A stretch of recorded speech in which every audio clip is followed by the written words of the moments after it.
योगी जी, मैं आपको देश की जनता की तरफ से धन्यवाद देता हूं कि सज्जन शक्ति की रक्षा करने के लिए धर्म के कर्तव्य के अनुसार आचरण करते हुए जो दुराचारी, दुर्जन और दुष्ट थे, जो गरीबों का शोषण कर रहे थे, जो अन्याय और अत्याचार कर रहे थे, गलत मार्ग से अवैध संपत्ति कमा रहे थे, उनके ऊपर आपने बुलडोजर घुमाकर देश में आदर्श प्रस्तावित किया।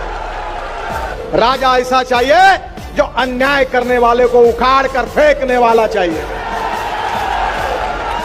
जो दुर्जनों को और दुष्ट लोगों का संहार करने वाला चाहिए। यही भगवान श्री कृष्ण में गीता में संदेश था।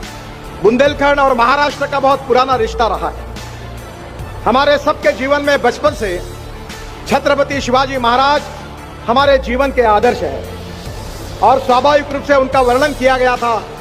यशवंत, कीर्तिवंत, वरदवंत, सामर्थ्यवंत, जानता राजा, निश्चय का महामेरु, बहुत जनासी आधारु, अखंड स्थिति का निर्धारु, श्रीमंत योगी।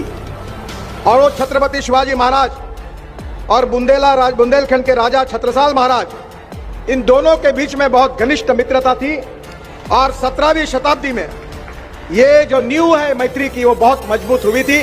वो देश के इतिहास में बहुत महत्वपूर्ण है। ये वीरों की भूमि है और इसी भूमि पर एक इतिहास बना रहे हमारे योगी जी।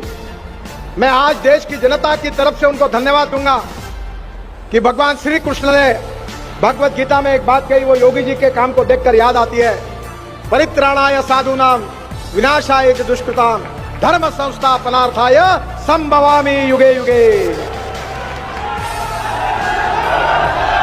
राजा ऐसा होना चाहिए जो मां बहनों की रक्षा करने वाला चाहिए। राजा ऐसा होना चाहिए जो सज्जनों की रक्षा करने वाला चाहिए। राजा ऐसा चाहिए जो अन्याय करने वाले को उखाड़ कर फेंकने वाला चाहिए, जो दुर्जनों को और दुष्ट लोगों का संहार करने वाला चाहिए। यही भगवान श्री कृष्ण में गीता में संदेश था। योगी जी, मैं आपको देश की जनता की तरफ से धन्यवाद देता हूं कि सज्जन शक्ति की रक्षा करने के लिए धर्म के कर्तव्य के अनुसार आचरण करते हुए जो दुराचारी, दुर्जन और दुष्ट थे, जो गरीबों का शोषण कर रहे थे, जो अन्याय और अत्याचार कर रहे थे, गलत मार्ग से अवैध संपत्ति कमा रहे थे, उनके ऊपर आपने बुलडोजर घुमाकर देश में आदर्श प्रस्तावित किया।